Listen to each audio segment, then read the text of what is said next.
नमस्कार. विदिशा विचार मंचातर्फे आयोजित आजच्या आगळ्या वेगळ्या सोहळ्यात मी विदिशा विचार मंचाच्या संस्थापक संचालक या नात्यानं आपणा सगळ्यांचं मनापासून स्वागत करते. आजच्या कार्यक्रमाचे प्रमुख पाहुणे ज्येष्ठ कवी चित्रकार माननीय वसंताबाजी डहाके, राजहंस प्रकाशनाचे सर्वेसर्वा ज्येष्ठ प्रकाशक माननीय दिलीप माजगावकर आणि आजचे उत्सवमूर्ती माननीय राजू बाविस्कर, तसंच राजहंस प्रकाशनाचे संपादक डॉक्टर सदानंद बोरसे यांना मी विनंती करते की कृपया आपण व्यासपीठावर स्थानापन्न व्हावं. टाळ्यांच्या गजरात आपण त्यांचं स्वागत करूयात.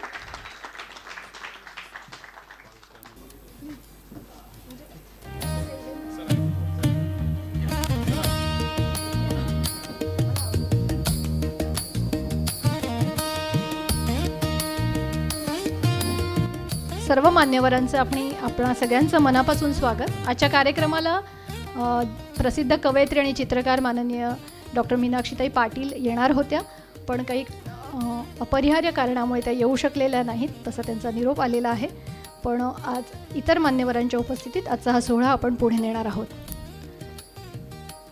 विदिशा विचार मंच ही संस्था 2017मध्ये स्थापन झाल्यानंतर वैविध्यपूर्ण कार्यक्रमांचं आयोजन आपण करत असतो आणि यापूर्वी देखील साहित्य अकादमी पुरस्कार प्राप्त साहित्यिकांचा विशेष सन्मान सोहळा आमच्या संस्थेतर्फे आयोजित करण्यात आला होता.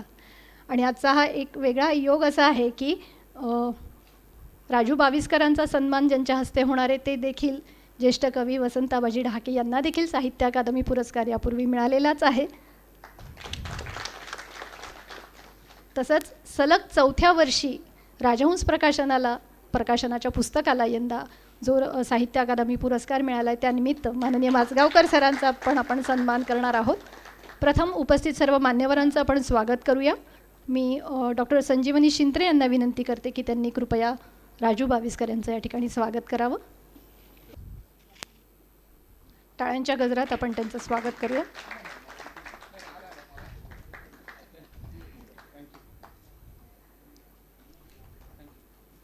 माननीय कल्याणीताई सराफ यांना मी विनंती करते की त्यांनी कृपया डॉक्टर सदानंद बोरसे सरांचं स्वागत करावं. यानंतर मी मृणालीताई चितळे यांना विनंती करते की त्यांनी कृपया माजगावकर सरांचं स्वागत करावं.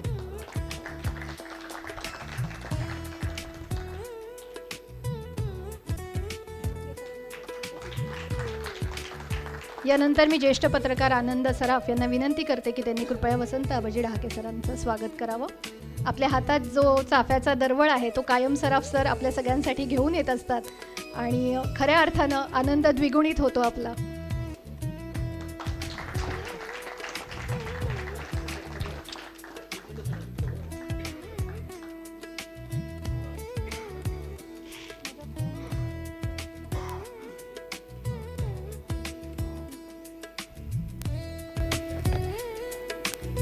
मनापासून धन्यवाद.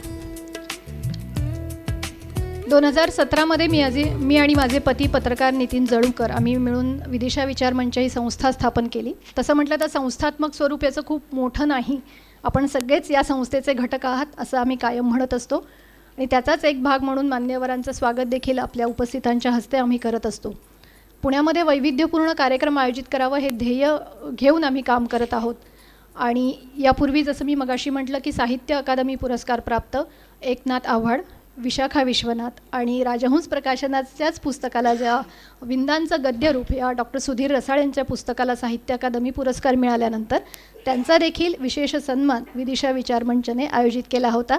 डॉक्टर राजा दीक्षित यांनी डॉक्टर रसाळ यांचा सन्मान केला होता.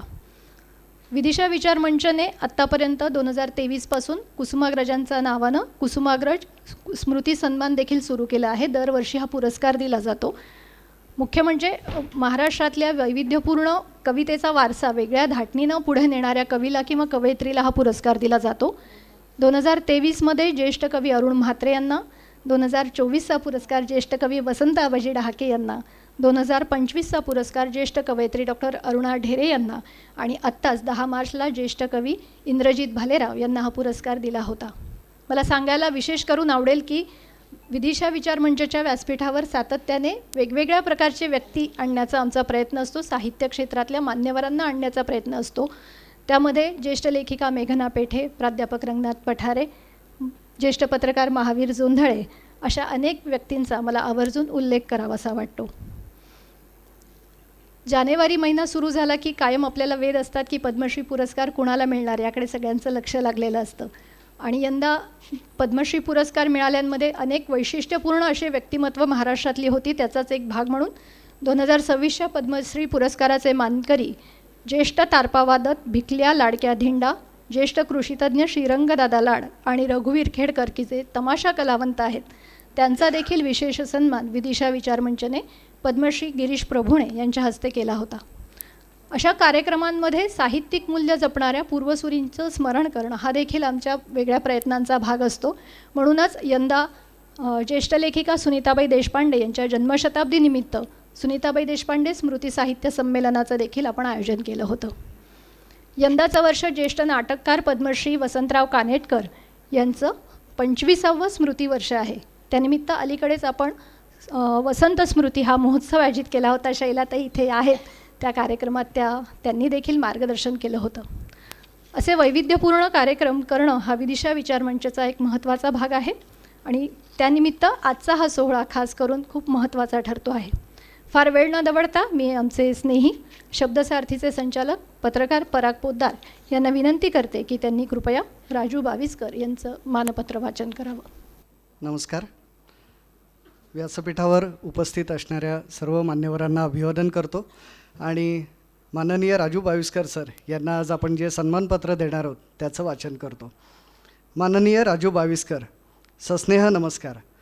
सर्वप्रथम आपल्या लेखणीतून साकारलेल्या आणि राजहंस प्रकाशन पुणे यांच्यातर्फे प्रकाशित झालेल्या काळ्या निळ्या रेषा या आपल्या आत्मकथनास साहित्य अकादमी पुरस्कार प्राप्त झाल्याबद्दल आपलं मनापासून अभिनंदन.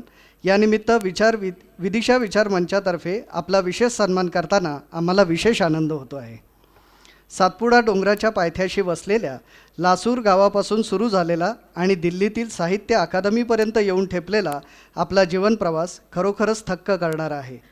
घरातील दारिद्र्याचे अवडंबर न माजवता आईवडिलांनी केलेले अपार कष्ट, शिक्षणासाठी मोठे भाऊ आणि वहिनींनी केलेली पाठराखण आणि पत्नी सौ भारती यांनी दिलेली खंबीर साथ ही आपली शिदोरी. आपल्या जवळच्या माणसांच्या या प्रेमळ पाठिंब्यातून आपल्यातील चित्रकार, कला शिक्षक आणि लेखक घडत गेला. 18 विश्वे दारिद्र्य या वाक्यांचा रोजचा प्रत्यय येत असूनही आपण शिक्षणाची कास कधी सोडली नाही. भोवतालच्या नकारात्मक परिस्थितीचा सामना करताना रंगरेषांनी आपली सोबत केली. जळगाव जिल्ह्यातील खिरोदा येथील सप्तपूत ललित कला भवनमध्ये आपण आर्ट टीचर डिप्लोमा आणि आर्ट मास्टर या पदव्या संपादित केल्या.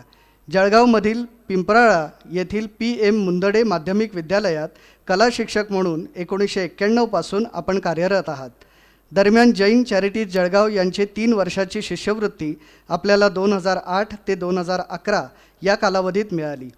विविध वृत्तपत्र आणि नियतकालिकांमधून आपली 500हून अधिक रेखाटने प्रसिद्ध झालेली आहेत. तर बुलढाणा, नाशिक, सावंतवाडी, पुणे, मुंबई, जळगाव, शेगाव अशा विविध ठिकाणी वैयक्तिक आणि सामूहिक प्रदर्शनांमधील आपला सहभाग रसिकांचं लक्ष वेधणारा आहे. चित्र आणि शिल्प या विषयांवरील आपलं लेखन वाचकांना नवीन दिशा देणारं ठरलं. आजपर्यंत आपल्याला विविध पारितोषिकं आणि पुरस्कारांनी सन्मानित करण्यात आलं आहे. यामध्ये Mahakaushal Kala Parishad Raipur, south centre zone culture centre Nagpur, all India fine arts and craft society Navi Delhi, water colour Camlin award art foundation Mumbai, art society of India Mumbai, Bombay art society, acrylic Kala award, all India Camlin art contest, art teacher Mumbai, Kala Pushpa award, Pant Jambhalikar award Sangli, Bombay art society Lalitkala अशा मान्यताप्राप्त संस्थांच्या पुरस्कारांचा यात समावेश आहे. अनेक भारतीय आणि पाश्चात्य चित्रकारांच्या चित्रांचा अभ्यास करूनही स्वतःची स्वतंत्र चित्रशैली जपण्याचा आपला ध्यास हा आपल्या जीवनप्रवासा इतकाच लख्ख आहे. कोणताही अभिनिवेश न बाळगता काळ्या निळ्या रेषा या आत्मकथनातून आपण मांडलेला जीवनप्रवास केवळ प्रेरणादायी नसून त्यातून आपल्यामधील तत्त्वचिंतकाचं दर्शन वाचकांना घडतं. पुस्तकास मिळालेला साहित्य अकादमी पुरस्कार म्हणजे आपल्या सकारात्मक जीवनानुभवाला मिळालेली शाबासकीची थाप आहे. यानिमित्त विदिशा विचार मंचतर्फे ज्येष्ठ कवी आणि चित्रकार माननीय वसंत आबाजी डहाके यांच्या हस्ते आणि राजहंस प्रकाशनाचे संचालक माननीय दिलीप माजगावकर यांच्या प्रमुख उपस्थितीत आपला विशेष सन्मान करताना आम्हाला आनंद होतो आहे. आपल्या दिमागदार कारकिर्दीला मनपूर्वक अभिवादन आणि आपल्या पुढील वाटचालीस आरोग्यदायी सदिच्छा. आपले मनपूर्वक अभिवादन आपले स्नेहाभिलाषी ममता क्षेमकल्याणी नितीन जळूकर, संस्थापक संचालक विदिशा विचारमंच.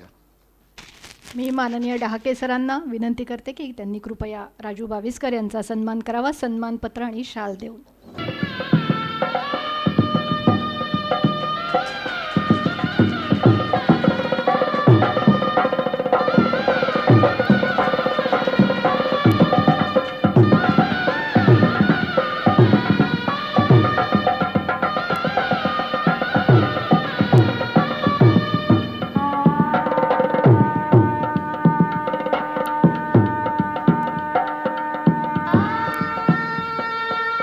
राजू बाविस्कर यांच्या पत्नी देखील या ठिकाणी उपस्थित आहेत. भारती बाविस्कर यांचं देखील मनापासून स्वागत. तसंच ज्येष्ठ कवयित्री माननीय प्रभाताई गणोरकर या ठिकाणी आहेत, आपलंही मनापासून स्वागत. निलिमाताई गुंडी आहेत, आपलंही स्वागत. रेखाताई माझगावकर आहेत. अशी अनेक नावं मला घ्यावीशी वाटतात. सगळ्यांचं मनापासून स्वागत. ज्येष्ठ पत्रकार मुकुंद संगोराम देखील आहेत. सर्व मान्यवरांचं पुन्हा एकदा स्वागत. यानंतर आम्ही ज्यांना केवळ प्रकाशन क्षेत्रातील नव्हे तर एकूणच साहित्य विश्वातील ऋषितुल्य व्यक्तिमत्व मानतो असे माननीय दिलीप माझगावकर सर यांचा देखील आपण सन्मान करणार आहोत. मी पुन्हा एकदा पराग पोद्दार यांना विनंती करते की त्यांनी माझगावकर सरांचं मानपत्र वाचन करावं. आदरणीय दिलीप माझगावकर सर, सस्नेह नमस्कार. सर्वप्रथम आपल्या राजहंस प्रकाशनातर्फे प्रकाशित झालेल्या आणि चित्रकार राजू बाविस्कर यांच्या लेखणीतून साकारलेल्या काळ्या निळ्या रेषा या आत्मकथनास साहित्य अकादमी पुरस्कार प्राप्त झाल्याबद्दल आपलं मनापासून अभिनंदन. सलग चौथ्यांदा साहित्य अकादमी पुरस्कारावर आपली राजहंसी मोहर उमटवल्याबद्दल विदिशा विचारमंचतर्फे आपला विशेष सन्मान करताना आम्हाला मनापासून आनंद होतो आहे. अमृत महोत्सवी वर्षाकडे वाटचाल करत असलेल्या राजहंस प्रकाशनाची स्थापना शिवशाहीर बाबासाहेब पुरंदरे यांनी 1952मध्ये केली. पुढे 1957मध्ये आपले थोरले बंधू माणूसकार श्री ग माझगावकर यांनी बाबासाहेबांसोबत कामाला सुरुवात केली. या दोघांच्या प्रयत्नातून ही प्रकाशन संस्था वाढत गेली. 1966मध्ये एकाच वेळी आपण राजहंस प्रकाशन आणि माणूस साप्ताहिकात प्रवेश केला. श्रीगमांच्या मार्गदर्शनाखाली आणि संपादनापासून मुद्रण वितरणापर्यंत सर्व जबाबदाऱ्या समर्थपणे सांभाळल्या. 1984पासून राजहंस प्रकाशनाची सूत्र आपण स्वीकारली. नव्या आणि ताज्या दमाच्या लेखकांना प्रोत्साहन देण्याच्या आपल्या प्रेरणेमुळे राजहंसने अनेक नवागतांना लेखक ही ओळख प्राप्त करून दिली. सामाजिक बांधिलकीचं सजग भान, राजकारण, समाजकारण, अर्थकारणापासून ललित साहित्यापर्यंत आणि संगीत, नृत्य, नाट्य, चित्रपट, चित्रकला, शिल्पकला यापासून ते तत्त्वज्ञान, विज्ञान, पर्यावरणापर्यंत अनेक विषयांमध्ये आपल्याला रस असल्याने राजहंस प्रकाशनाचा बहुआयामी विस्तार झाला. या नव्या विषयांचा शोध आणि हाताळणी करणं हे एक सजग वाचक आणि एक संवेदनशील व्यक्ती म्हणून आपलं कौशल्य. वाचकांच्या आवडीची उत्तम जाण आपल्याला असल्यामुळेच पुस्तकांच्या निर्मिती मूल्यात कोणतीही तडजोड न करण्याचं तत्त्व आपण कायमच जपलं. या पुस्तकांना वाचकांचा भरभरून प्रतिसाद मिळाला नसता तरच नवल. पुस्तकांच्या सर्वांगीण गुणवत्तेबरोबरच त्याच्या वितरणामध्ये आपण सुसूत्रता आणली. राजहंस प्रकाशनाच्या कायमस्वरूपी प्रतिनिधींची महाराष्ट्रात विविध ठिकाणी नेमणूक करून वितरणाचं जाळं विणलं. मराठी साहित्य व्यवहारातील अग्रगण्य प्रकाशन संस्था म्हणून राजहंस प्रकाशनाची ओळख निर्माण करण्यात आपला सिंहाचा वाटा आहे.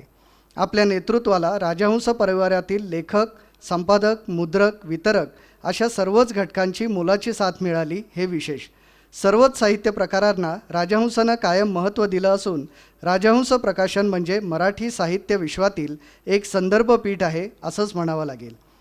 आजपर्यंत मुंबई मराठी साहित्य संघाचा वि.पु. भागवत पुरस्कार, राष्ट्रपती के.आर. नारायणन यांच्या हस्ते सिनेमाची गोष्ट या पुस्तकासाठी राष्ट्रपती पुरस्कार, प्रकाशक मित्र उत्कृष्ट निर्मिती ग्रंथ श्रेष्ठता पुरस्कार यासह श्रीपू भागवत स्मृती उत्कृष्ट प्रकाशक पुरस्कार, मसाप जीवनगौरव पुरस्कार, अखिल भारतीय मराठी प्रकाशक संघ पुणेतर्फे जीवनगौरव पुरस्कार आणि अलीकडेच मिळालेला लोकमत साहित्य जीवनगौरव पुरस्कार अशा अनेकानेक पुरस्कारांनी आपला गौरव केला आहे. वर्षभरात विविध महत्त्वपूर्ण 100हून अधिक साहित्य पुरस्कारांचं कोंदण राजहंस प्रकाशनाला लाभलं आहे. ही अभिमानाची बाब आहे. राजहंस प्रकाशनाच्या पुस्तकास सलग चौथ्यांदा साहित्य अकादमी पुरस्कार मिळाल्याबद्दल विदिशा विचार मंचातर्फे ज्येष्ठ कवी आणि चित्रकार माननीय वसंत आबाजी डहाके यांच्या हस्ते यांच्या प्रमुख उपस्थितीत आपला विशेष सन्मान करताना आम्हाला आनंद होतो आहे.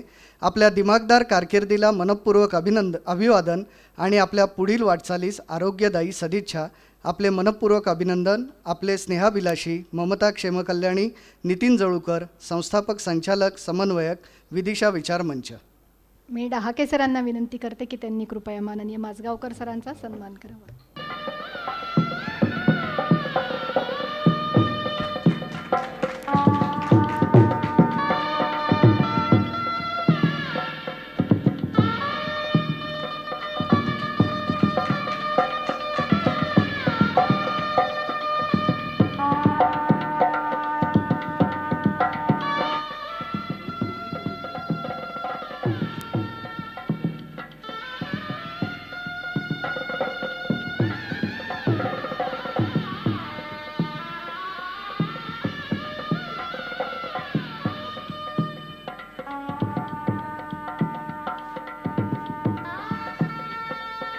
लेखक कवींची जशी परंपरा महाराष्ट्राला लाभली आहे, अर्थातच तितकीच वाचक रसिकांची आणि श्रोत्यांची परंपरा देखील महाराष्ट्राला लाभलेली आहे.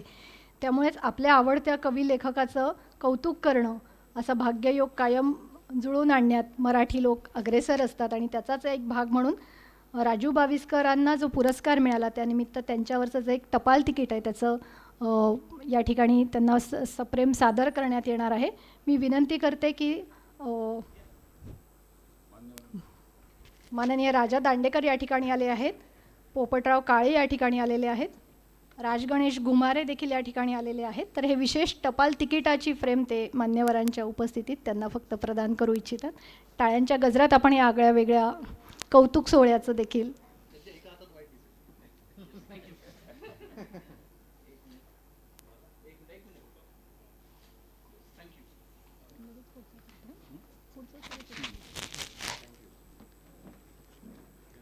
मनापासून अभिनंदन आणि सर्वांचे मनापासून आभार.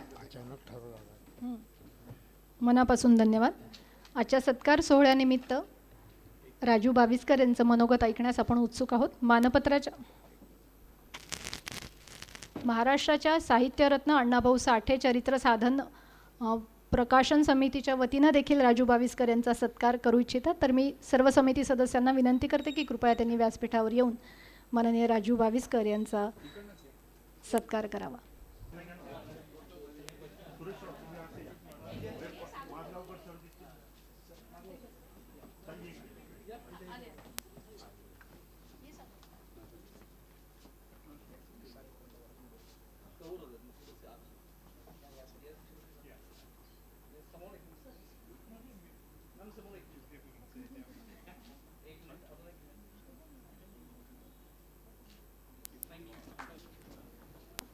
मनापासून धन्यवाद. मी मगाशी कविश्रेष्ठ कुसुमाग्रज पुरस्काराचा उल्लेख केला. मी मूळची नाशिकची आणि सुदैवानं खूप शालेय जडणघडणीच्या काळात कुसुमाग्रजांचा सहवास लाभला हे माझं भाग्य. आणि आत्ता मी वसंत कानेटकरांच्या स्मृती महोत्सवाचा पण उल्लेख केला. पण ज्या सहजपणे आम्ही कुसुमाग्रजांच्या घरी जात असू तसं वसंतरावांच्या घरी जाण्याचं धाडस कधी कुणाचं झालं नाही. पण नाशिकचा हा वारसा आपण जिथे आहोत तिथे जपला जावा या प्रयत्नातूनच आम्ही तो पुरस्कार सुरू केला. हे सगळं सांगण्याचं एक महत्त्वाची सूचना, कृपया आपले मोबाईल फोन सायलेंट मोडवर ठेवावेत. हे सगळं सांगण्याचं कारण की जसं मी म्हटलं की मी मूळची नाशिकची, तसं माझं सासर खानदेशातलं. राजू बाविस्कर जळगावचे आहेत आणि योगायोग असा जुळून आला की माझे पती नितीन जळूकर यांच्या मामाचं घर आणि राजूदादांचं घर हे इतकं समोरासमोर आहे की ते कळल्यावर असं वाटलं की थोडी धडकी पण भरली सासरची व्यक्ती येणाऱ्या व्यासपीठावर. पण राजूदादांशी बोलल्यावर ती सगळी भीती किंवा ते एक दडपण होतं ते निघून गेलं. इतका निखळ निरलस माणूस आपल्या अवतीभोवती असतो आणि इतक्या वेगळ्या पद्धतीनं आपल्या आयुष्याची जडणघडण करतो की तिथे कुठेही कुठलाही, मगाशी जसा मानपत्रात उल्लेख केला की अभिनिवेश नाही, तर इतक्या या प्रांजळ व्यक्तिमत्वाचं मनोगत आपण त्यांच्याचकडून ऐकूया. मी बाविस्कर सरांना विनंती करते की त्यांनी पुरस्काराला सन्मानाला उत्तर द्यावं. नमस्कार. विदिशा विचार मंचचे कार्यकर्ते आणि सेम कल्याणी, ममता सेम कल्याणी आणि जळूकर सर यांनी जेव्हा मला पहिल्यांदा फोन केला आणि म्हटले मला, आत्ता त्यांनी जी गोष्ट सांगितली तीच मी तुम्हाला पुन्हा रिपीट करून सांगतो, की मला म्हटलं की तुम्ही जळगावला राहतात कुठं? मग जळूकर सरांना म्हटलं मी की पेट्रोल पंपाचं मागे आहे, दादावाडीचं जवळपास. अहो म्हणले माझे नातेवाईकच तिथे आहेत. मी त्यांना म्हटलं की तुमचे नातेवाईक जे आहे ना, तुमचं नाव सांगा त्यांचं. मग त्यांनी त्यांचं नाव सांगितलं. मग मी त्यांना म्हटलं की माझ्या मागच्या दारी मी गेलो की त्यांचं दार दिसतं मला. आणि नंतर तुमच्या निरोपाने ते मग नंतर येऊन गेले, ते पण भेटलेत. पण असो, आता खरं तर हा मला त्याच्यानंतर मग मला कळलं की हा माझा घरचा सत्कार आहे, की माझा गावगाड्यातला सत्कार आहे खरं तर हा. कारण की ममताताई पण आमच्याचकडचे आहेत. त्याच्यामुळं मला बरं वाटलं की चला आपली कोणतरी माणसं इथं भेटतात, पुण्यात का असे ना पण भेटतात. आता माझा जो सत्कार केला खरं तर डाके सरांनी त्यांच्या हस्ते. आणि डाके सरांचं तसं बघितलं, माझे आणि त्यांचे संबंध खूप आधीपासून आलेले आहेत, खूप आधीपासून. म्हणजे हे गेल्या 30 वर्षापूर्वी 30-40 वर्ष झाले असतील तर एखाद्या वेळेस, मला वाटतं कमी जास्त होतील. अंकांमध्ये माझे रेखाटनं यायचे बरेच नियतकालिकांमध्ये. अंतर्नाद असेल, अनुष्टुप असेल, याच्यातून रेखाटनं यायचे. आणि त्या रेखाटनांमधून मग कधीकधी सर, तेव्हा काही असं फोन वगैरे नव्हतं नेमका, तर पत्र पाठवायचे किंवा मग भेटी व्हायच्या. एक वेळा तर अशी भेट झाली आमची की अशोक कोतवालांचा काहीतरी प्रकाशन समारंभ होता आणि त्यावेळेस ते आलेली मंडळी सगळी प्रकाशन समारंभाच्या वेळेस. आणि तिथं मी पिक्चर पोएट्री केली होती संपूर्ण अशी, की 10-20 कवितांवरती पिक्चर पोएट्री केली होती. आणि त्यावेळेस यांच्या हस्ते, मानवदा यांच्या हस्ते ते सगळं ओपनिंग होतं. आणि त्यावेळेस मग मला सर बोलताना बोलले की राजू, तुझे चित्र मला का आवडतात, की त्याच्यात पिळलेली माणसं असतात. आणि माणसं पिळलेली असतात म्हणजेच मला वाटतं की तू हे नवं काहीतरी देतो आहे का रेखाटनातून. मग मला अशीच मंडळी सगळी भेटत गेली आणि ह्या मंडळीकडनं एक प्रेरणा जी मिळते, खरं तर मला जी प्रेरणा मिळाली ही अशा सगळ्या लोकांकडनं मिळत गेली. आणि त्याच्यामध्ये मला वाटलं की माझ्यात काहीतरी हे दडलेलं आहे आणि ते दडलेलं मी गावाकडनं सोबत आणलेलं आहे का, तर तेच माझ्यासोबत होतं खरं तर. पण त्याला उलगडून दाखवण्यासाठी जे लोक लागतात ना तुमच्या आजूबाजूला, तीच महत्त्वाची असतात. मी काय आणलं असेल माझ्या गावातून मला माहिती नाही, पण जे मला माणसं भेटलीत त्या माणसांनी मला उलगडून दाखवलं, अरे तुझ्यात हे आहे, तुझ्यात ते आहे, तू हे बघ, तू हे वाच, तू ते वाच. ही खूप महत्त्वाची गोष्ट असते.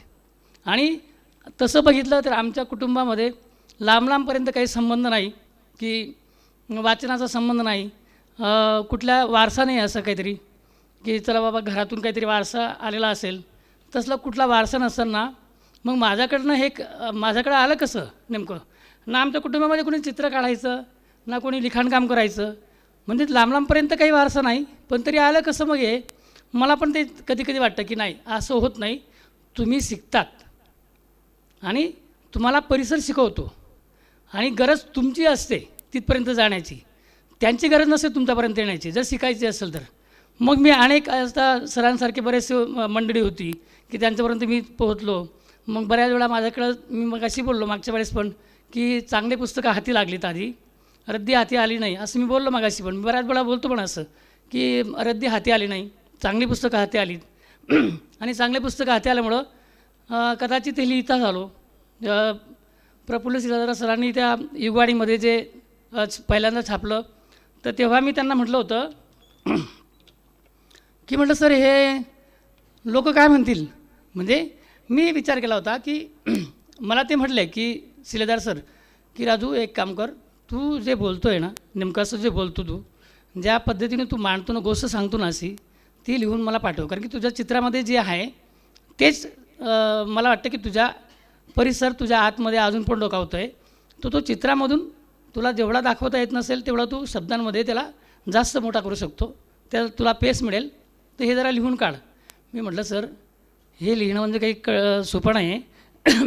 त्याला कारणं अशी आहेत की तोपर्यंत माझे मराठीतले सगळे साहित्यिक मंडळी जी होती अशी महाराष्ट्रातली, ती बऱ्यापैकी मित्र होती. म्हणजे चांगली जे साहित्यिक होती. कारण की खूप नावं घेता येतील इतकी मोठी साहित्यिक होती सगळी अशी की ती मी त्यांच्याजवळ असायचो, कधी कधी त्यांना भेटायचो, काही कार्यक्रमांना असायचो, संमेलनांना एकत्र असायचो आम्ही. मग मला धाकधूक अशी वाटायची की अरे एवढ्या मोठे लोक वाचतात आणि किती वाचन आहे यांचं, अफाट वाचन आहे त्या लोकांचं खरं तर. आणि वेगवेगळ्या प्रकारचे वाचतात, असं नाही की एकच प्रकारचं नाही. तर अनुवादित वाचतील, इंग्रजी वाचतील. मी त्यांना म्हटलं शिलेदार सरांना की इतकी मोठी वाचन करणारी मंडळी आहे तर माझ्याकडनं हे शक्य होणार नाही. ते हसतील म्हटलं काहीतरी लिहिलं बाबा यांनी. म्हणजे तू काहीच करू नको, तू लिहून काढ आणि माझ्याकडे पाठव. आज चांगलं वाटेल तर छापूया आपण, नाही तर राहू देऊया, मला वाचायला तर दे. मग जेव्हा मी त्यांना लिहून पाठवलं 5-7 भाग होते असे आणि लिहून पाठवलं. आणि जेव्हा मग त्यांनी मला रिप्लाय दिला सरांनी की राजू आता तू जे पाठवलेलं आहे ते मी वाचलं सगळं आणि पुढच्या अंकात जे येईल ना तर त्याचा रिप्लाय तू स्वतः बघ, तू काय लिहिलेलं आहे तर. मग तेव्हा मला आल्यानंतर कळलं की आपण काय लिहिलं. आणि नंतर मग लोकांनी पण त्याला एक वेगळा रिस्पॉन्स दिला किंवा त्यांना वाटलं की अरे आपल्या जवळचं आहे. आणि इतकं जवळचं की मी ते लिहिताना खरं तर मी बऱ्याच वेळा म्हणतो पण असं की मी ते लिहिताना आतून मोकळा झालो. कारण की मला खूप मी त्रासलेलो होतो त्या. म्हणजे काय होतं की तुमच्या आतमध्ये जी गोष्ट पडलेली असते ना तर ती तुम्हाला त्रास देते आणि तिचा मला खूप त्रास व्हायचा. इतका त्रास व्हायचा की ते चित्रातून व्यक्त झालं तरी ते त्याचं निचोडा व्हायचं नाही. मग मला वाटायचं की अरे कुठून तरी आपण व्यक्त झाला पाहिजे अजून. मग एक माध्यम सापडलं असं लिखाणाचं, त्याच्यात व्यक्त झालो आणि हे व्यक्त होता मग इतक्या गोष्टी सापडल्यात भूतकाळातल्या, एवढ्या गोष्टी सापडल्या त्या भूतकाळातल्या की मी जरी शहरामध्ये राहत होतो तरीही मी मात्र माझा सगळ्या मनाने गावात होतो त्यावेळेस लिहिताना. की मी शहरामध्ये होतो एका शाळेमध्ये शिकवताना, पण मात्र मनाने पूर्ण देहाने इकडं आणि मनाने तिकडं होतो खरं तर लिहिताना. काय व्हायचं की मला लिहिताना पण सर कधी कधी असं वाटायचं की मला तो सगळा परिसर असा दिसायचा.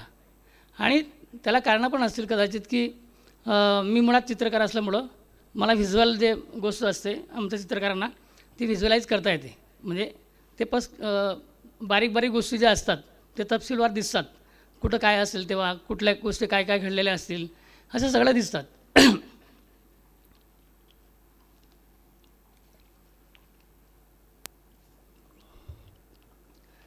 आणि काय झालं की माझी थोडी तब्येत खराब झालेली आहे. 3-1 दिवसापासून जरा फिरफिर झाली आणि तब्येत खराब झाली आहे आणि त्याच्यामुळं आराम पण होत नाही आणि सारखा घाम वगैरे येतो आहे. तर थोडं समजून घ्या. आमच्या गावाला एक सासू सुनेची विहीर आहे. सासू सुनेची विहीर.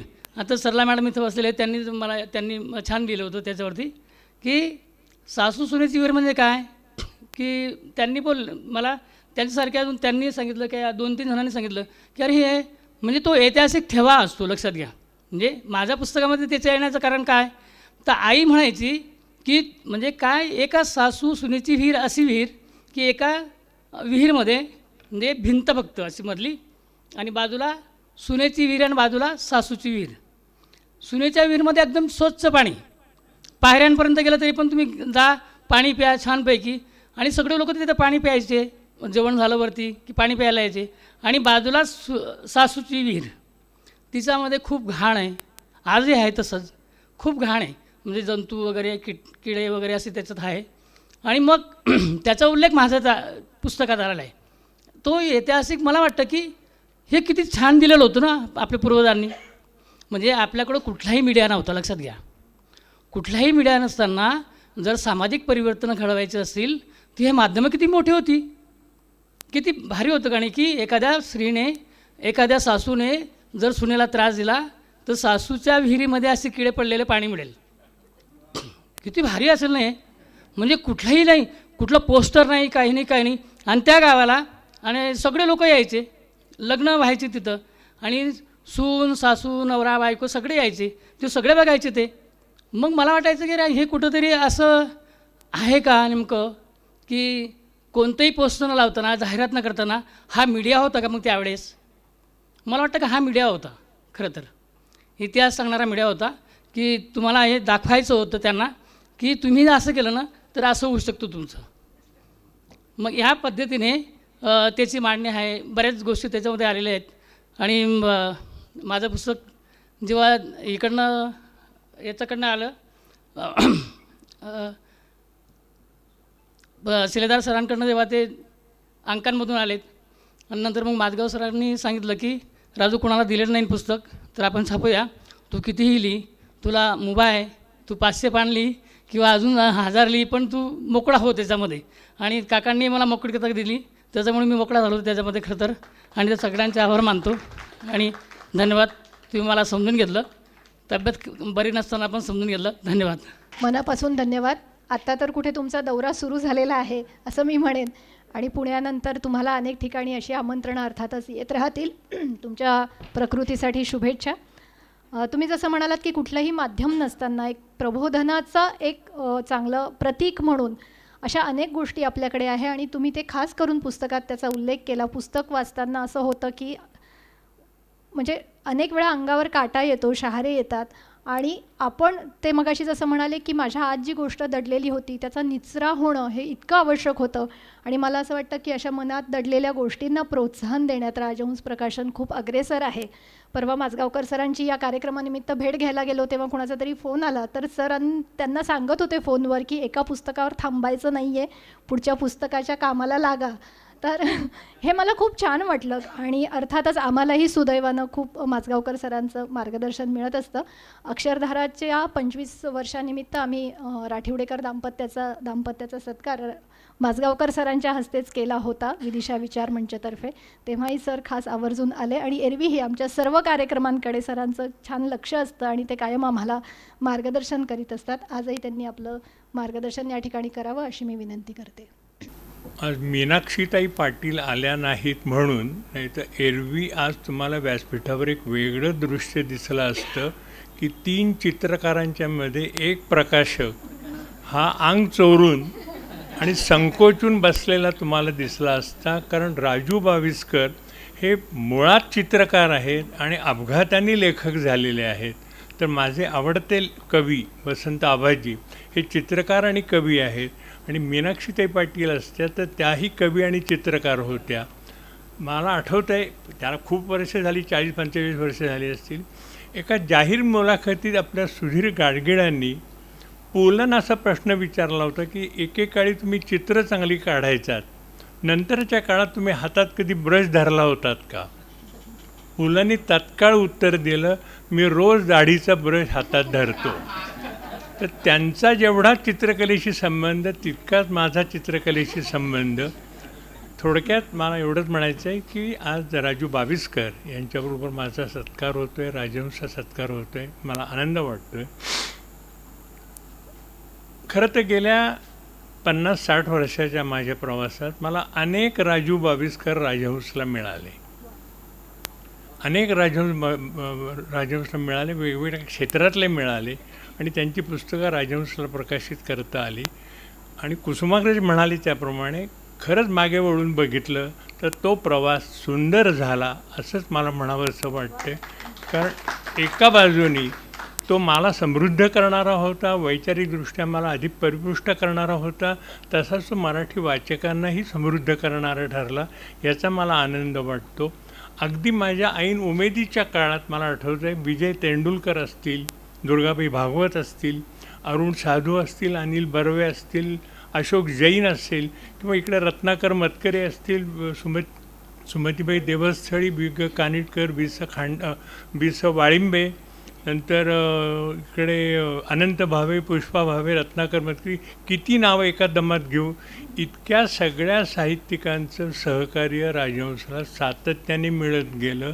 त्यामुळे एका बाजूनी विषयाचा विविधता राजहंसला जपता आली, तर दुसऱ्या बाजूनी काहीतरी चांगलं आशयपूर्ण असं साहित्य हे मराठी वाचकांना देता आलं, याचा मला आनंद वाटतो. प्रकाशन विश्वात किंवा खरं तर प्रत्येक क्षेत्रात तुम्हाला काळाचं भान हे ठेवावंच लागतं, कारण ती गरजच असते. आणि त्या दृष्टीने बघायला गेलं तर अत्तरे म्हणायचं ते मला नेहमी आठवतं की प्रकाशकाचे आणि संपादकाचे कान, नाक आणि डोळे हे अत्यंत तीव्र आणि संवेदनशील असावे लागतात, कारण त्यांना विषयाचा वास यावा लागतो. तर अशा पद्धतीने याचं काम करताना तुम्हाला कितीही म्हटलं तरी वृत्तपत्र असतील किंवा त्यांच्या साप्ताहिक पुरवण्या असतील, मासिकं असतील, दिवाळी अंक असतील किंवा अलीकडच्या काळात समाज माध्यमं असतील, या सगळ्या माध्यमांमध्ये काय काय प्रकाशित होत असतं याच्याकडे लक्ष ठेवणं हा एक कामाचाच भाग असतो आणि तो आनंददायक असतो. कारण याच मार्गाने माझ्याकडे काळ्या निळ्या रेषा हे पुस्तक आलं, म्हणून मला हे तुम्हाला आवर्जून सांगावंसं वाटतं. कारण विदर्भ साहित्य संघाचं युगवाणी हे जे नियतकालिका आहे, त्या नियतकालिकात राजूचे 2-3 लेख सुरुवातीच्या काळात जे आले ते माझ्या वाचनात आले आणि तुम्हाला मी सांगतो की ते 2-3 लेख वाचल्यानंतर त्यातला अस्सल जीवनानुभव आणि अगदी वेगळा जीवनानुभव वाचल्यानंतर अक्षरशः मी शहारलो आणि मी त्या 2 दिवसांनी मी सुधीर रसाळांना फोन केला आणि त्यांना असं सांगितलं की म्हटलं असे लेख आले, तुम्ही वाचलेत का? ते म्हणाले हो वाचले. म्हटलं मला असं वाटतंय तर तुम्ही प्रफुल्ल शिलेदारांशी बोलाल का? कारण तोपर्यंत माझी आणि शिलेदारांचा खूप मोठा परिचय नव्हता. त्यांनी स्वतः ते शिलेदारांशी बोलले, प्रफुल्ल शिलेदारांशी. आणि आनंदाचा भाग म्हणजे शिलेदारांना पुस्तकाची कल्पना अतिशय आवडली. इतकंच नाही तर त्यांनी त्याच्या संपादनाची जबाबदारीही उचलली. ती अशासाठी की राजूनी त्याच्या लिखाणात अनेकदा अहिराणी भाषेचा वापर केलेला आहे आणि ही अहिराणी भाषा, त्याचे बारकावे, त्याचं व्याकरण, त्याचा लहेजा, त्याच्यातले न्युअन्सेस याची प्रफुल्ल शिलेदारांना जेवढी जाण होती तेवढी माझ्या परिचयात इतर कोणाला नसल्यामुळे ते काम जेव्हा त्यांनी स्वीकारलं तेव्हा मला अतिशय आनंद झाला. आणि तुम्हाला सांगायला मला खरंच आनंद वाटतो की प्रफुल्लने त्या संपादनाचं काम इतकं मनापासून केलं आणि ते पुस्तक शेवटी आमच्या हातात प्रकाशनाच्या दृष्टीने आलं. मी आणि डॉक्टर बोरस यांनी नेहमीप्रमाणे वाचलं आणि असं लक्षात आलं की खरोखरच मराठीमध्ये खूप वर्षानंतर एक चांगलं आत्मचरित्र या पद्धतीने या जीवनावरचं येतं आहे.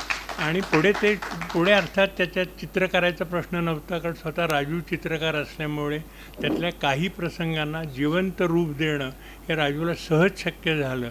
आणि पुढे अशा पद्धतीने ते पुस्तक तयार झालं. ते तयार झालं, पुढे हळूहळू लोकांपर्यंत पोचायला लागलं आणि पुढच्या 2-4 महिन्यात अनेक वाचकांचेच नाही तर अनेक जाणकारांचे, अनेक समीक्षकांचे इतके चांगले अभिप्राय यायला लागले. अगदी वसंत आबाजी ढाके यांचाच पहिला अभिप्राय आला की बाबा फार मराठीतलं एक उत्तम आणि दुर्मिळ असं चरित्र आहे.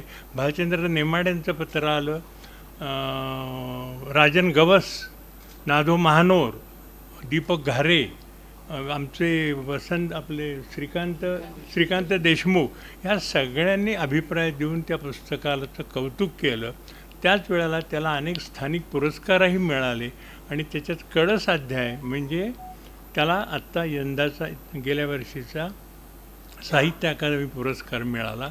हा त्याच्यातला सगळ्यात गौरवाचा भाग आहे की ज्याच्यामुळे आज त्यांचा इथे सत्कार आपण करतो आहोत. मला विचाराल ना तर प्रकाशकाच्या वाटचालीतला जर खरा आनंदाचा, धन्यतेचा कुठला भाग असेल तर तो हा असतो की आपण शोधलेला एखादा विषय, आपण शोधलेला एखादा लेखक यांच्यातून एखादं चांगलं पुस्तक तयार होतं, चांगली साहित्यकृती तयार होती आणि त्याचा गौरव होतो. हा अगदी दुर्मिळ क्षण ज्याला म्हणता येतील असा दुर्मिळ क्षणातला भाग असतो.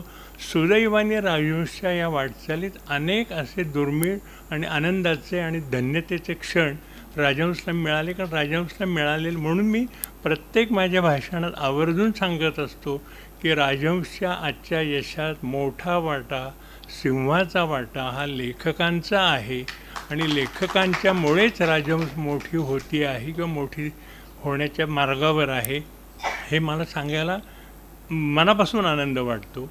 आणि दुसरं मला सांगतो की माझ्या प्रकाशकांच्या कामाच्या आनंदाचा भाग कोणता असेल तर असे विषय शोधणं, त्याला न्याय देईल असे लेखक शोधणं, त्यांची एकमेकांची सांगड घालणं. कधी ती सांगड मनासारखी जमती आणि त्यातून एक चांगली साहित्यकृती उभी राहती, एक मोठा प्रकल्प उभा राहतो. तर काही वेळा आपले अंदाज साफ चुकतात आणि आपले ते प्रकल्प यशस्वी होत नाही. तरीही तुम्हाला मी सांगतो की हा जो शिवाशिवीचा खेळ असतो तो खेळ खेळण्यात प्रकाशकाला आनंद मिळत असतो. कारण कितीही म्हणलं तरी शेवटी तुमचं एका सर्जनशील लेखकांशी संबंध त्या निमित्ताने येत असतो. आणि या सगळ्या शोधाशोधीमध्ये अनपेक्षितपणे काही वेळेला असंही होतं की काही लेखक किंवा काही विषय हे तुमच्याकडे त्यांच्या पायाने चालत येतात. हाही आनंद प्रकाशकाला अनेकदा मिळतो. मला मिळालेला असा एक आनंद, असं खूप मी तुमच्याशी बोलू शकेन, पण मी वेळेच्या आत्ताच्या मर्यादेमध्ये एक माझ्याकडचा अनुभव सांगतो की ज्याच्यात मला अशा पद्धतीचा आनंद मिळाला. याही गोष्टीला आता मी तुम्हाला सांगतो 25-30 वर्षे तरी झालेली असतील. एका सकाळी मी ऑफिसमध्ये बसलो होतो आणि माझ्याकडे एक तरुण मुलगा आत आला. तो साधारणतः 26-27च्या वयाचा असावा. चेहऱ्यावरून गंभीर वाटला. बसला. मला म्हणाला की मी एक हस्तलिखित आणलं आहे, ते तुम्हाला मला द्यायचं आहे. त्याने ते मला दिलं.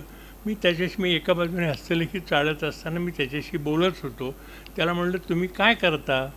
तर तो मला म्हणाला, मी गेले 5 वर्ष फुलपाखरांवरचं संशोधन करतो आहे.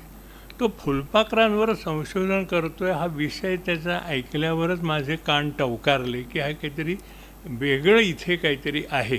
म्हणून मी एका बाजूने ते लेख खालचे पाहत होतो आणि बघितलं तर त्याच्यातले काही लेख प्रकाशित झालेले होते आणि त्याच्या तारखा या 7-8 वर्षापूर्वींच्या होत्या. तर मी सहज त्यांना असं म्हणलं की अहो, हे लेख तर 7-8 वर्ष जुने आहेत, तुम्ही माझ्याकडे आत्ता कसे काय आणले, आधी का नाही आणले? तर तो शांतपणे म्हणाला, नाही मला काय आणावंसं वाटलं नाही की काही ते बाहेर यावं वगैरे. पण म्हटलं, मग आत्ता का आणलं तुम्ही? तो म्हटला, मी पुढच्या महिन्यात 5 वर्षांसाठी मला काही $1,00,000ची स्कॉलरशिप मिळाली आहे आणि मी अमेरिकेला जातो आहे. तर माझा मोठा भाऊ चैतन्य कुंटे असं मला म्हणाला की जाण्यापूर्वी तू हे लेख माझगावकरांना दाखव, म्हणून मी तुम्हाला हे दाखवायला आणले. तर मी त्यांना असं म्हणालो की अहो, पण माझ्या हातात तर काम खूप आहे, तुम्ही तर आता पुढच्या महिन्यात चाललेले आहात, मला इतक्या कमी वेळात ते पुस्तक करणं शक्य होणार नाही. तो शांतपणे म्हणाला की तुम्ही सर असं करा की तुम्ही ते लेख वाचा आणि 15-20 दिवसात तुम्ही पुस्तक करू शकणार आहात का, एवढंच मला फक्त सांगा. मी म्हटलं की ठीक आहे, मी ते करू शकतो. पण म्हटलं, तुम्ही हे लेख लिहिलेत कशावर? मला वाटलं तो फुलपाखरांचा अभ्यास करतो, मी फुलपाखरांवर लेख असेल. तर तो असं मला म्हणाला की काही वर्षापूर्वी मी मधुमलाईच्या जंगलात गेलो होतो. म्हटलं, जंगलात कशासाठी गेला होता? तो म्हणला, वर्षभर मला जंगलात राहून तिथले 4 ऋतू भोगायचे होते. हे शब्द त्याने वापरला आणि हे ज्या पद्धतीने तो म्हणाला त्यावरून मला वाटलं की हे काहीतरी वेगळं पाणी आहे आणि इथे काहीतरी आपल्याला हाताशी चांगलं काहीतरी हाताशी लागेल. तर मी त्याला म्हटलं की मी तुम्हाला 15 दिवसांनी सांगू शकेन, पण तरी 4-5 वर्ष तुम्हाला थांबावं लागेल. तर तो पुढचं जे वाक्य म्हणाला ना, ते मला त्यांनी एखादं तत्त्वज्ञान सांगावं त्या पद्धतीने म्हणाला. तो म्हणाला, सहजपणे असं म्हणाला की सर, हा जो माझा कालखंड आहे 1 वर्षाचा जंगलात राहण्याचा, तो मी आनंदाने उपभोग घेतलेला आहे. त्याचा आनंद मला भरपूर मिळालेला आहे.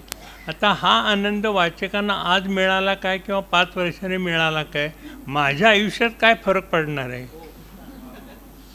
हे ज्यावेळी तो म्हणाला त्यावेळी मी म्हटलं की ठीक आहे, मी तुम्हाला 1 आठवड्याभराने कळवतो आणि आम्ही करू शकू की नाही.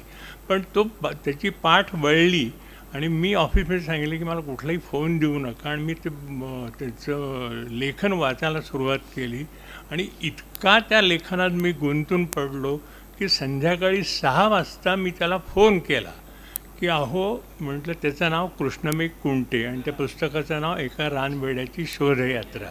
तर म्हटलं, अहो अरे कृष्णमेघ, तुला कल्पना आहे का तू काय लिहिलं आहेस ते?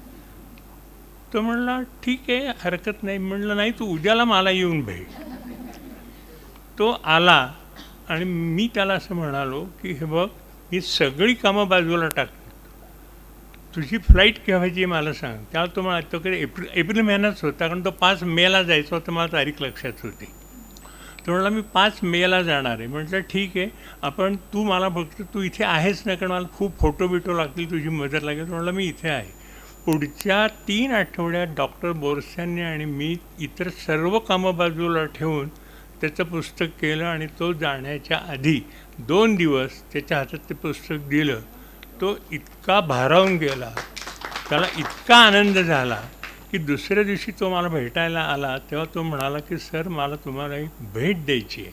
तर मला वाटलं की पेढ्याचा पोळा अमुक तमुक काहीतरी आणला असेल.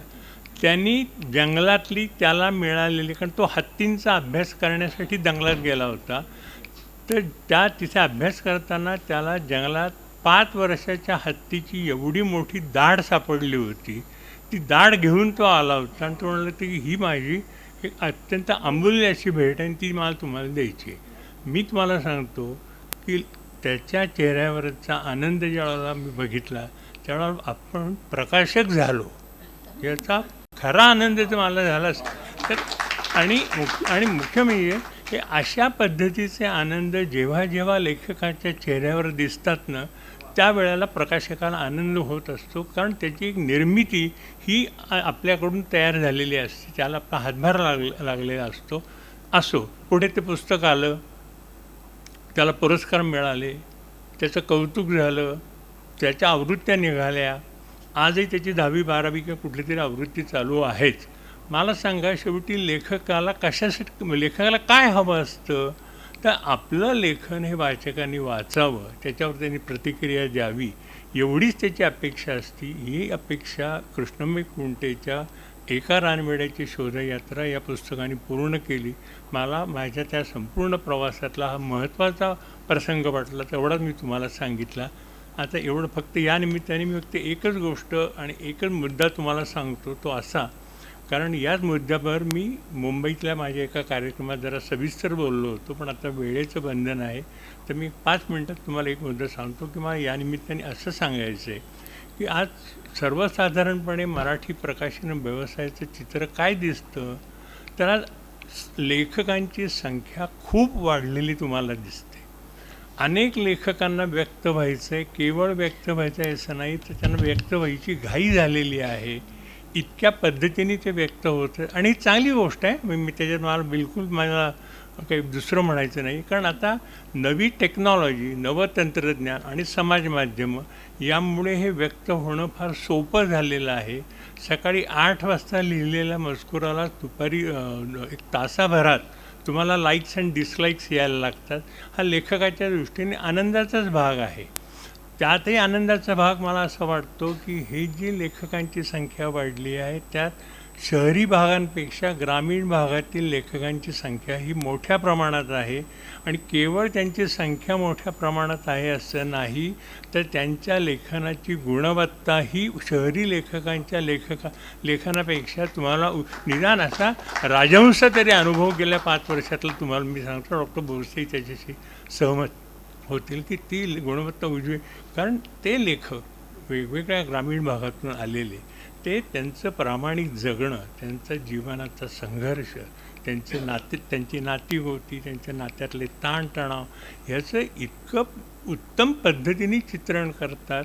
आणि केवळ ते चित्रण करतात असं नाही, मी तर पुढे जाऊन तुम्हाला असं म्हणेन की आपण अनेकदा मराठी भाषेच्या भवितव्याबाबत फार चिंतातूर सूर लावून बोलत असतो. बोलावंही, ते काही चुकीचे असायला भाग नाही, पण तरीही तुम्हाला मी सांगतो की पुढच्या काही काळात मराठी साहित्याची पालखी ही ग्रामीण साहित्यिकांच्या खांद्यावरून केलेली तुम्हाला दिसेल.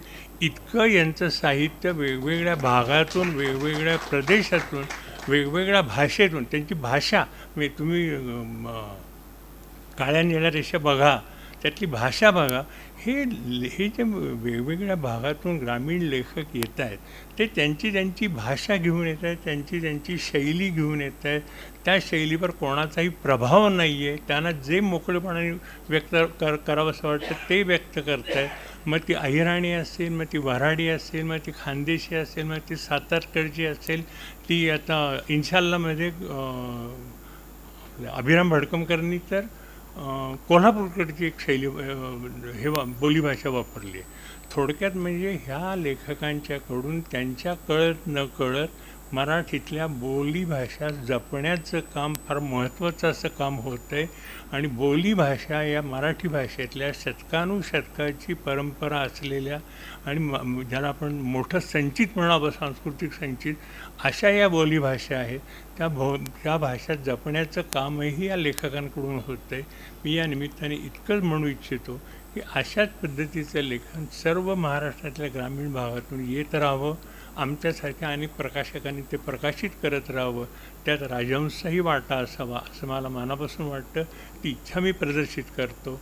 आणि शेवटी last but not the list, आजचा हा जो कार्यक्रम आहे हा ममता क्षेम कल्याणी आणि नितीन जळूकर या जोडप्याने केलेला आहे.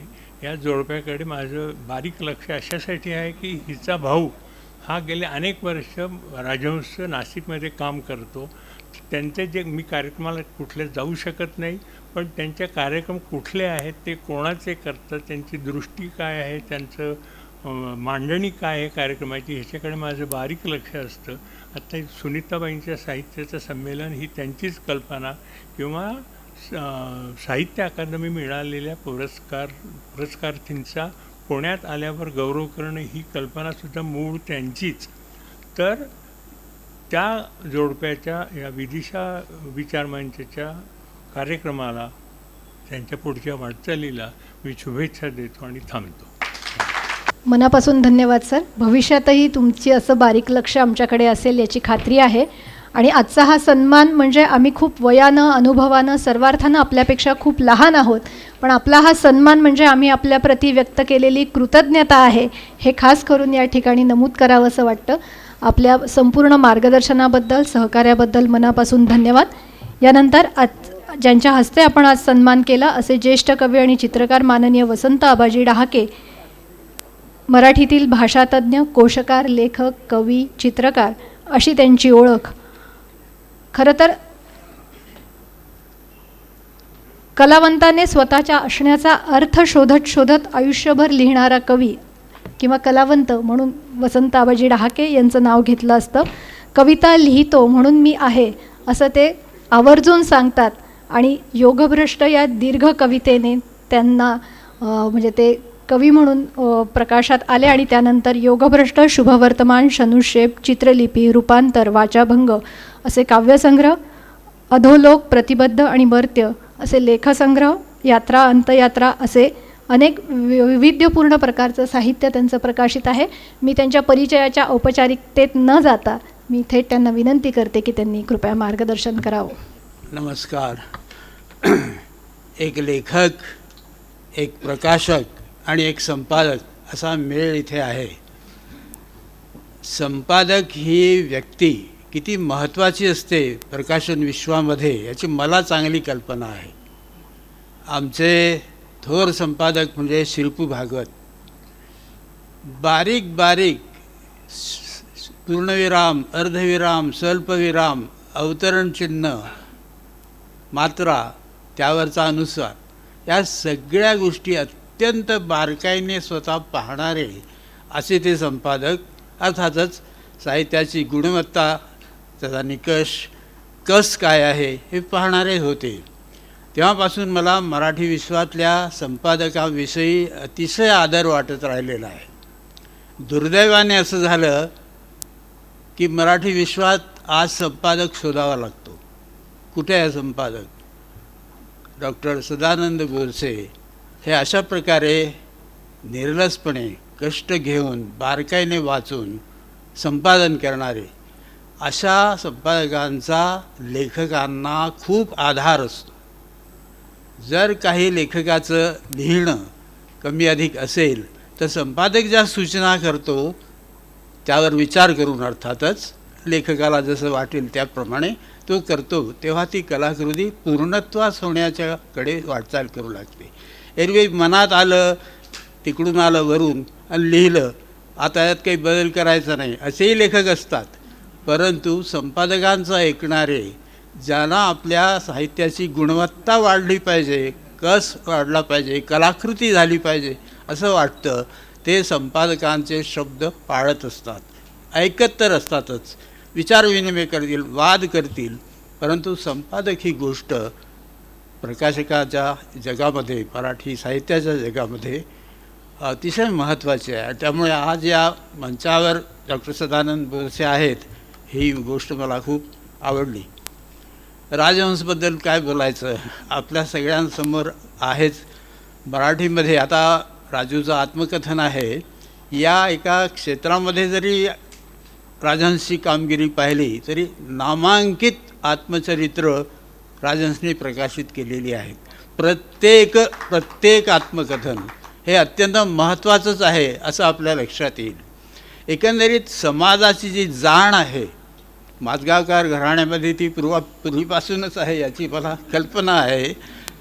सामाजिक, राजकीय, धार्मिक, सांस्कृतिक या सगळ्या पैलूंचा विचार करून कशा प्रकारची पुस्तकं लोकांसमोर दिली पाहिजेत याची जाण या राजहंस मधल्या लोकांना आहे, ह्याची मला चांगली जाणीव झालेली आहे. त्यांचं मी मनापासून अभिनंदन करतो. 4थ्यांदा साहित्य अकादमी पुरस्कार त्यांनी प्रकाशित केलेल्या पुस्तकाला मिळाला, ही खूपच महत्त्वाची गोष्ट आहे. म्हणजे किती गुणवत्तेची पुस्तकं सातत्याने ते प्रकाशित करत आहेत. साहित्य अकादमी पुरस्कार एकच असतो एका वर्षी म्हणून, नाहीतर 8-10 झाले असते आतापर्यंत, यात काही शंका नाही. त्यासो राजू बाविस्करांचं प्रदर्शन मी जेव्हा पाहिलं, आधी रेखाचित्र पाहत असे आणि मी बारीकसारीक रेखाटनं, बारीकसारीक कविता या सगळ्या गोष्टी बघत असतो. म्हणजे पूर्वी बघत होतो, आताही बघत असतो.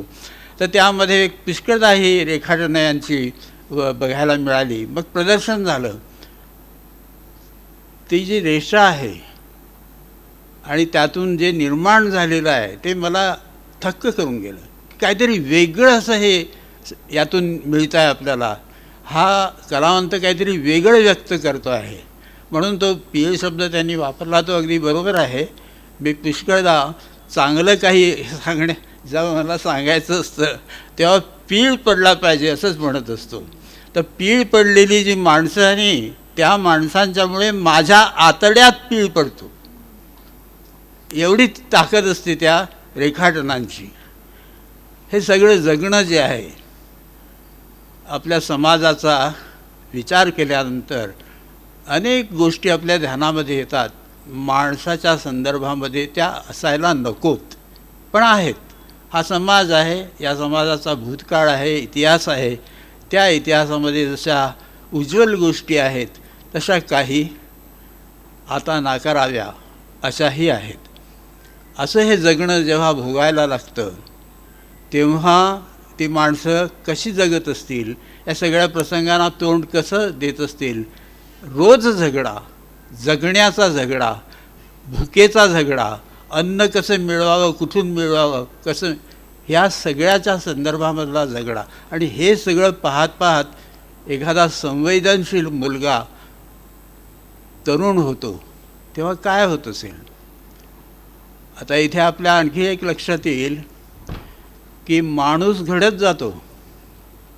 या सगळ्या अत्यंत, म्हणजे ते पुस्तक वाचत असताना आपल्याला कळेल की किती माणसाने अनुभवू नये कधीच, भोगावे लागू नयेत कधीच, असे सगळे प्रसंग त्यांनी पाहिलेले असतात, अनुभवलेले असतात, स्वतःच्या वाट्याला आलेले असतात. आणि त्यातून तो बाहेर पडतो. कशाच्या भरोशावर? एक तुमच्या लक्षात येईल एक पुस्तक वाचताना की अशा या माणसावर राजू बाविस्कर यांची प्रचंड श्रद्धा आहे. माणूस महत्त्वाचा आहे, माणुसकी महत्त्वाची आहे. आणि कितीही पीडित, वेदनाग्रस्त, शोषण झालेला असला तरी त्याच्या ठिकाणी त्यांना जी माणुसकी दिसते ती अगदी दुर्मिळ गोष्ट त्यांनी ठिकठिकाणी आपल्या पुस्तकामध्ये सांगितली आहे. की गरिबीमुळे माणुसकी कमी होत नाही, अन्याय सोसत असलेल्या माणसाची माणुसकी कमी होत नाही, विविध प्रकारच्या यातनामय प्रसंगांना तोंड देणाऱ्या माणसाच्या मधली माणुसकी अदृश्य होत नाही. हे तुम्ही संपूर्ण पुस्तक वाचत असताना सारखं बिंबत जातं, अनुरणन होत राहतं. एखाद्या वाद्याचा स्वर पुन्हा पुन्हा येत राहावा ना, त्या प्रकारे की अरे या लेखकाने जे भोगलं आहे कडवट व्हायला पाहिजे, तिरस्कार वाटायला पाहिजे, तसं होत नाही. अतिशय माणसाच्यावर प्रेम, जिव्हाळा, म्हणून मी श्रद्धा हा शब्द वापरला आहे. या श्रद्धेमुळे जे लिहिलं गेलं ते चित्रकार आहेत, चांगलं निरीक्षण आहे, माणसाच्या वेदना व्यथा त्यांना आत जाणवतात. तसंच हे लिहित असतानासुद्धा घडलेलं आहे. लेखक नव्हते ते, चित्रकारच होते. परंतु या सगळ्या गोष्टी जेव्हा आतून आल्या, लिहायला भागच पाडलं म्हणायला हरकत नाही. भाषा, ज्या भाषेचा उल्लेख केला मी त्याच्या थोडं पलीकडे जाऊन सांगतो की मराठी भाषा आहे, विशिष्ट भागातली भाषा आहे, अहिराणी भाषा आहे किंवा एका विशिष्ट जाती जमातीची बोली आहे. पण नाही, एवढंच नाही आहे भाषेचं. या संपूर्ण पुस्तकामध्ये अतिशय सौंदर्यपूर्ण वाक्य त्यांनी लिहिलेली आहे. बोलता बोलता एखादं वाक्य ते लिहिता लिहिता असं एखादं वाक्य लिहून जातात की ज्यामुळे तो सगळा भाग उजळून जातो.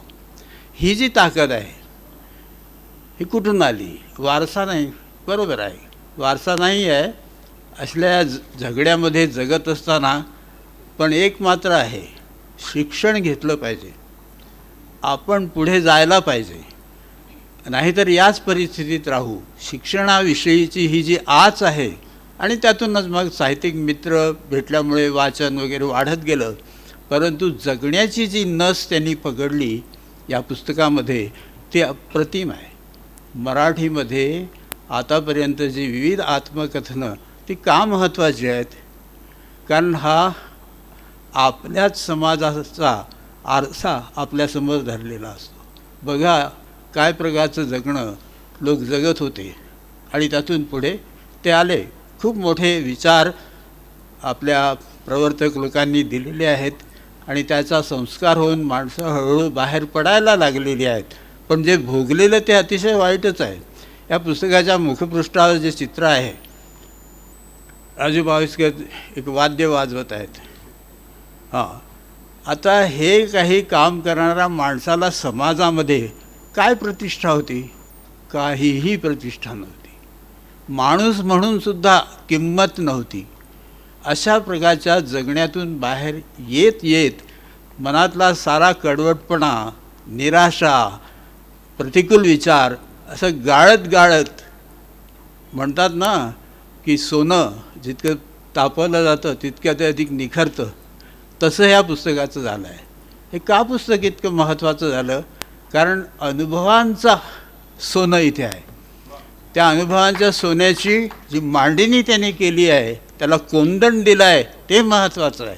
ह्या दोन्ही बाबतीमध्ये हे पुस्तक इतकं यशस्वी झालेलं आहे की ते सगळ्या मराठीमधल्या एकंदरीत पुस्तकांच्यामध्ये, महत्त्वाच्या पुस्तकामध्ये खूपच महत्त्वाचं असं हे पुस्तक झालेलं आहे. आता मगाशी म्हटल्याप्रमाणे हे एक पुस्तकी लेखक व्हायचं नाही आहे. हे एक पुस्तक लिहिलं आहे, साहित्य अकादमी पदवी आम्ही तुम्हाला दिली, पण यापुढे हे लेखन करायचं आहे. पण त्याचबरोबर चित्र तीही करायचीच आहेत. काही वेळा असं आपल्याला दिसून येईल की लेखक आणि चित्रकार ह्या दोन वेगळ्या गोष्टी नसतातच. तो एक शब्दात लिहितो, दुसरं रेखाटमध्ये लिहितो, दोन्ही लेखकच असतात. पूर्वी चित्रकारांना लिखारा म्हणजे लेखक असंच म्हणत असत. त्यामुळे ते लेखकच आहेत. चित्रकार लेखक, हाय लेखक, शब्दांनी लिहितो, रेघांनी लिहितो. हे दोन्ही गोष्टी त्यांनी करायला पाहिजे. एक मुद्दा आपल्याला इथं आणखी सांगायचा आहे की समाजातून माणूस घडतो, त्याचबरोबर कलावंतही घडत असतो. येतं कुठून हे सगळं? हे लिहिणं किंवा चित्र काढणं याच समाजातून येतं. जे काय अनुभव घेतलेले असतात त्या अनुभवातूनच येतं. यांची अशी एक विशिष्ट रेषा का आहे? अशा प्रकारे जे जगण्याचं जे चित्रण ते करतात ते या प्रकारे का करतात? त्यांच्यावरचे ते संस्कार आहेत, त्यांनी जे पाहिलं आहे तशी ती रेषा त्यांना मिळालेली आहे. काहींना अतिशय काव्यमय लवचिक नृत्य करणारी डान्सिंग लाईन ज्याला म्हणतात, ही डान्सिंग नाही, ही ओरखडे काढणारी रेषा आहे. तुम्ही पहा, आपल्या डोळ्यांना खुपेल अशा प्रकारचं चित्रण ते करतात. कारण ते खुपणं हेच महत्त्वाचं आहे. मऊ सौंदर्यमय अशा रेषांमध्ये ते जगणं व्यक्त होऊ शकत नाही. त्यामुळे ती रेषा तशी आहे. आणि तशी रेषा असणं हे त्यांचं स्वतःचं कमावणं आहे, अचिव्हमेंट आहे त्यांची, ती उपलब्धी आहे. आणि त्यामुळे यापुढे रेखाटन करतात, मोठाली पेंटिंग्स करतात. मी काही पेंटिंग्स पाहिलेली आहेत. वेगळा विषय वेगळा असतो, त्याची मांडणी वेगळी असते, बघणं एकंदरीत वेगळं असतं. त्यामुळे चित्रकार म्हणून सुद्धा ते महत्त्वाचे चित्रकार आजच्या काळात आहेतच आहेत. आणि आता त्यावर आपण लोकांनी महत्त्वाचे लेखक असंही म्हटलेलं आहे. आता हे दोन्ही ओझी सांभाळायचे आहेत बरं डोक्यावर आपल्या. पण मी तुम्हाला या निमित्ताने भरपूर शुभेच्छा देतो. यापुढेही चांगलं लेखन तुमच्याकडून घडो आणि माझगावकरांसारख्या प्रकाशकांनी ते प्रकाशित त्यांनी करावं आणि आपली चित्र मोठाली पेंटिंग्स जिकडे तिकडे लागावी, प्रदर्शन व्हावं त्याचं, रसिकांच्या समोर ती यावीत असंही मला वाटतं. मग इथे मी थांबतो. नमस्कार. मनापासून धन्यवाद सर. एका चित्रकाराने दुसऱ्या चित्रकाराविषयी, एका कवीने दुसऱ्या लेखकाविषयी इतक्या मोकळेपणाने आणि त्यांच्या बारीक निरीक्षणातून व्यक्त व्हावं ही व्यासपीठासाठी आणि एकूणच उपस्थितांसाठी अतिशय मोलाची पर्वणी असते आणि ती आपण आम्हाला दिलीत त्याबद्दल मनापासून धन्यवाद. आम्ही कायम म्हणतो की विदिशा विचार मंचचे आम्ही अतिशय धडपडीनं जे काही उपक्रम करतो त्या सर्व उपक्रमांना केवळ पुण्यातीलच नाही तर संपूर्ण महाराष्ट्रातून जे मंडळी कायम सातत्यानं आम्हाला एक आशीर्वाद पाठिंबा देत असतात त्यापैकीच डहाके सर एक आहेत, हे आवर्जून उल्लेख करावासा वाटतो. अनेक ज्येष्ठ मंडळी या व्यासपीठावर येतात, आमच्या उपक्रमाचं, आमच्या प्रयत्नांचं कौतुक करतात. ही आमच्यासाठी खूप मोलाची गोष्ट आहे. आज या ठिकाणी माननीय डहाके सर हा सत्कार करण्यासाठी आलेत, त्याबद्दल त्यांचे मनापासून आभार मानते. तसंच हा सत्कार स्वीकारण्यासाठी माननीय दिलीप माझगावकर सर, माननीय राजू बाविस्कर सर या ठिकाणी आलेत, त्याबद्दल त्यांचेही मनापासून आभार. आमचे ज्येष्ठ स्नेही मार्गदर्शक आणि राजहंस प्रकाशनाचे संपादक माननीय डॉक्टर सदानंद बोरसे सर या ठिकाणी आलेत, त्यांचेही मनापासून आभार. तसंच उपस्थितांमध्ये सर्व मान्यवर मंडळी आहेत विविध क्षेत्रातली, अनेक जण हे राजहंस प्रकाशनाचे लेखक आहेत. आपल्या सगळ्यांचे मनापासून आभार मानते. मगाशी मी काही व्यक्तींचा इथे आवर्जून उल्लेख केला. तसंच या ठिकाणी जयंत भीमसेन जोशी या ठिकाणी आलेले आहेत, आपलेही मनापासून आभार. राजा दांडेकर आहेत, त्यांचेही आभार. आपल्या सर्वांचे, म्हणजे मी प्रत्येकाचं नाव घेऊ शकत नाही या ठिकाणी, पण आपल्या सगळ्यांच्या पाठिंब्यामुळेच विदिशा विचार मंच वैविध्यपूर्ण कार्यक्रम करण्याचा प्रयत्न करतो आहे. तर या प्रयत्नांना आपली अशी पाठराखण भविष्यातही मिळेल अशी खात्री व्यक्त करते आणि आपणा सर्वांचे मनापासून आभार मानते. आमचे स्नेही पराग पोद्दार यांनी देखील आज या ठिकाणी मानपत्राचं वाचन केलं, त्याबद्दल त्यांचेही आभार. आमचा प्रयत्न असाच आहे कायम की विदिशा विचार मंच पुण्यातील विविध संस्थांच्या सहकार्याने पुढे जात आहे. त्या संस्था प्रतिनिधींचं पाठबळही आम्हाला लाभतं आहे. महाराष्ट्र साहित्य परिषद तर पुण्यातील आम्हा सर्वांची मातृसंस्था आहे असं मी मानतो आणि या सभागृहात आजचा हा कार्यक्रम पार पडला त्याबद्दल महाराष्ट्र साहित्य परिषदेचेही आम्ही आभार मानते. तसंच या ठिकाणी विविध माध्यमांचे प्रतिनिधी उपस्थित आहेत, त्यांचेही आभार. आमचे छायाचित्रकार जयदीप कडू यांचेही आभार. आपणा सगळ्यांना पुढील कार्यक्रमांचं निमंत्रण आम्ही पाठवत राहू, आपण आवर्जून यावं अशी या ठिकाणी विनंती करते आणि आजचा कार्यक्रम संपला असं जाहीर करते. धन्यवाद.